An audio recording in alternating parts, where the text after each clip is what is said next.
안녕하세요, 정덕현입니다. 네모난 피플 시간입니다. 오늘은 최근에 소년시대라는 작품으로 굉장히 새로운 연기 변신을 보여줬던 임시완 배우에 대해서 얘기를 좀 해보도록 하겠습니다. 임시완 배우, 여러분들은 어떻게 생각하세요?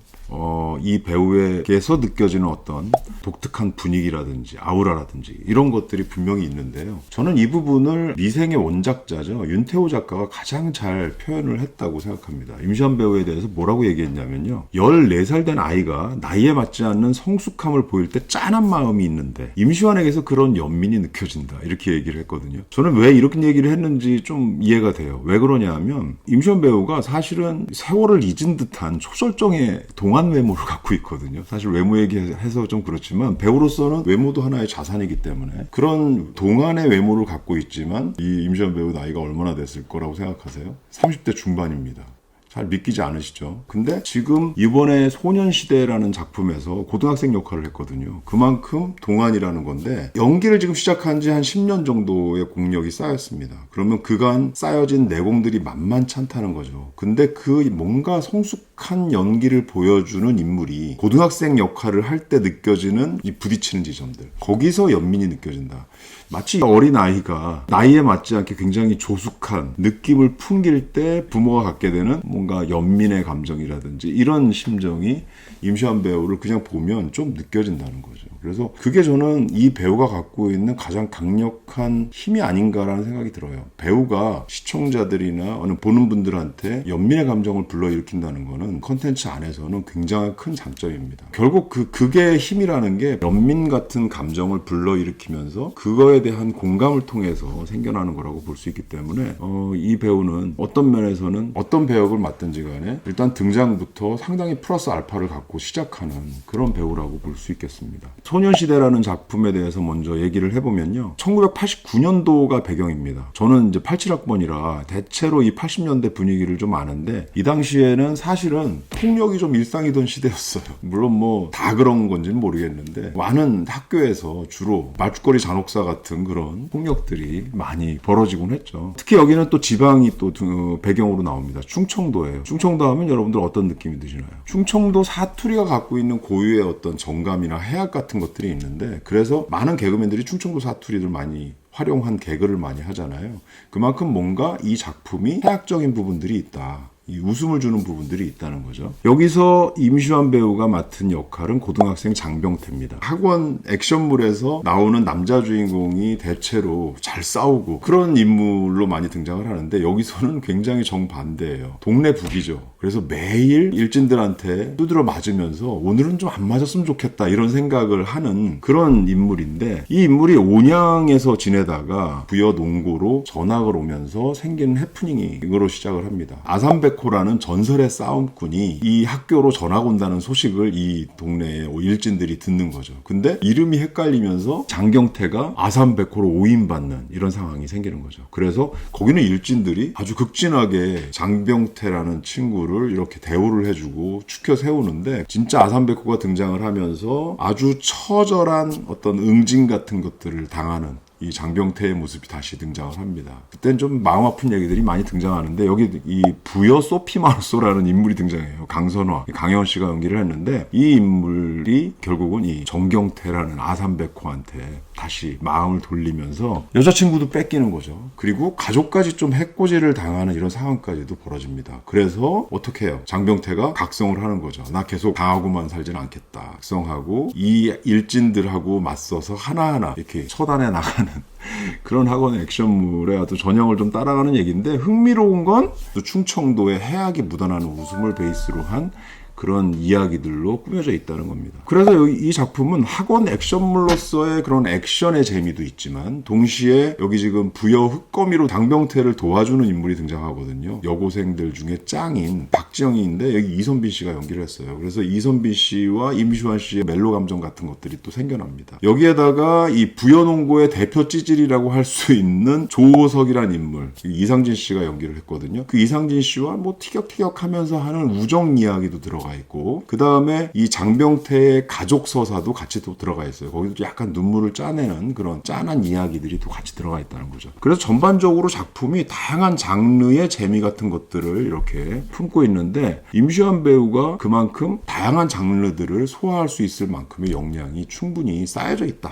이렇게 얘기할 수도 있을 것 같습니다. 근데 역시 이 작품의 악권은 코미디예요. 충청도 사투리 그 자체가 주는 아주 재미, 이런 부분들이 분명히 있는데, 임시완 배우가 찰떡같이 사투리를 구사를 하면서 또 심지어 그 충청도 특유의 정서까지도 다 포괄해서 연기를 해내면서 작품을 아주 쫀쫀하게 만든 그런 부분들이 있습니다. 그래서 이 작품은 사실은 이 학원 액션물, 거기에다가 학교 폭력이 등장하기 때문에 사실은 좀 무거울 수 있는 작품입니다. 그래서 뭐 심지어 거기 피해자들이 막 등장을 하고, 그 피해자들은 매일 맞춰서 얼굴에 멍이 들어있고 피를 흘리기도 하고 뼈가 부러지기도 하고 하는 이런 좀 처참한 장면들이 나올 수밖에 없는데, 그럼에도 불구하고 극의 분위기는 굉장히 경쾌하고 좀 코믹하게 많이 흘러가는데, 그 부분은 이 코미디 요소들이 상당히 많이 가미가 돼 있기 때문입니다. 근데 그런 부분들을 임시완 배우가 쥐락펴락하면서 끌고 간다는 거죠. 굉장히 찌질하게 뭔가 딱 봐도 너무 짠하다라는 생각이 들지만, 한편으로 보면 또 웃음이 나는 그런 캐릭터를 이렇게 연기를 한다는 거죠. 임시완 배우가 아까 연민의 정서를 불러일으키는 배우다, 이렇게 설명을 드렸는데, 이제 그런 부분들이 여기에 장병태라는 웃기면서도 짠한 이 캐릭터와 만나면서 굉장히 시너지를 확 만들어냅니다.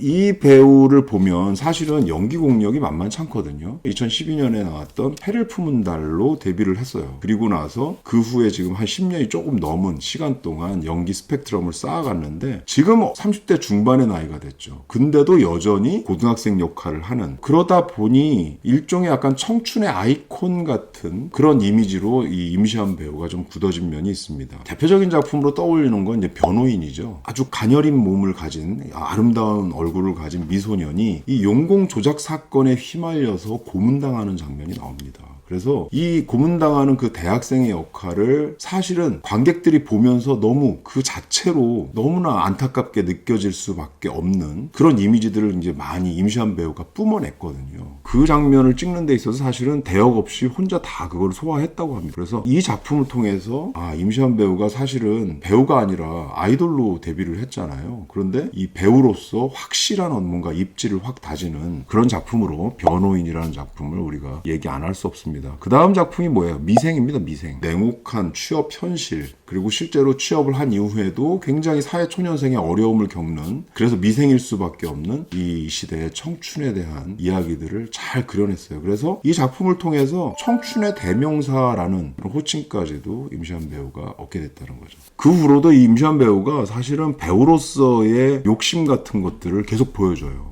그래서 새로운 역할들에 계속 도전을 하는데, 불한당 나쁜 놈들의 세상 2017년도에 나왔던 이 영화에서는 혁신적인 또라이라는 표현을 썼는데, 이제 그런 역할로 굉장히 평단의 호평을 받았고요. 군복무를 마치고 2019년에 복귀해서는 정말 다양한 역할들을 합니다. 선과 악을 자유자재로 넘나드는 다양한 작품들에서 자기 모습을 보여줍니다. 고시원에서 벌어지는 사건을 다룬 이 작가 지망생 역할로 나왔던 타일은 지옥이다라는 작품, 여기서 굉장히 불안한 청춘의 모습들, 이런 것들을 잘 연기를 했고요. 그 다음에 이제 또 런온이라는 작품에서는 단거리 육상 선수 역할을 했어요. 풋풋하고 그러면서도 뭔가 올곧은 어떤 청춘의 이미지를 잘 그려냈다고 볼 수 있고요. 그러면서 동시에 영화에서도 나왔는데, 비상선언, 그 다음에 또 스마트폰을 떨어뜨렸을 뿐인데, 이 영화에서는 사실은 우리가 흔히 얘기하는 맑은 눈의 광인이라는 표현을 쓰잖아요. 근데 그런 역할로서의 악역, 섬뜩했죠. 이게 색다른 악역이 탄생했다, 이런 얘기들이 나올 정도로 연기를 굉장히 잘 했다고 볼 수 있습니다. 그리고 이제 손기정과 함께 마라톤 역사를 새로 썼던 서윤복 이야기를 다뤘던 1947 보스턴이라는 이 작품에서는 또 완벽히 빙의된 마라토너 역할을 또 잘 소화를 했죠.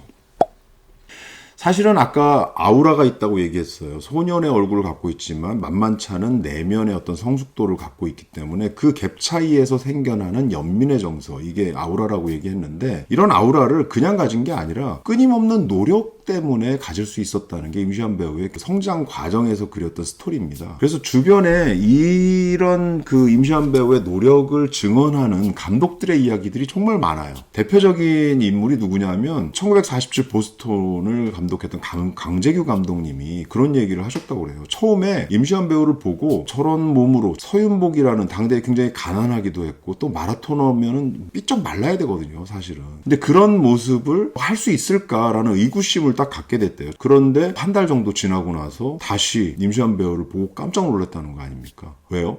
완벽하게 마라토너로서 몸을 완전히 만들어서 나타났다는 거죠. 이것만 봐도 사실 얼마나 철저한 준비를 하는 배우인가, 그 다음에 자기 직업에 있어서 투철한 직업 정신을 갖고 있는 배우인가를 좀 알 수가 있는데, 이번에 했던 소년시대에서도 마찬가지입니다. 이명호 감독님이 이 작품에서 제일 중요하게 생각한 게 충청도 사투리예요. 근데 임시완 배우가 다들 아시겠지만 부산 출신이잖아요. 그래서 부산 사투리는 잘 구사를 하는데 몇 달 되지도 않는 그 기간 동안에 충청도 사투리를 잘 구사할 수 있을 것인가, 사투리 구사뿐만이 아니라 충청도 특유의 정서와 어감까지도 담아낼 수 있을 것인가, 이런 의구심을 가졌는데 역시 한 달 만에 이걸 완벽하게 준비해서 촬영장에 나타났다는 거죠. 지금 다들 각자 도생의 시대라고 그러잖아요. 그래서 치열하게 다 싸우고 치열하게 뭔가 경쟁하는 어떤 분위기인데, 그런 분위기 안에서 뭔가 안으로 굉장히 큰 내공들은 쭉쭉 쌓여있지만 사실은 사회에 나와서도 자기 모습을 제대로 아직 드러내지 못하고 있는, 아니면 그만한 가치를 인정받지 못하고 있는 그런 사회 초년생들, 그리고 사실은 이미 준비가 돼 있는 것처럼 보이지만 사회에서는 미생 취급하는 그런 청춘들의 초상으로서 임시완 배우가 상당히 많이 저는 떠오르거든요. 그래서 임시완 배우에 대해서 오늘 조금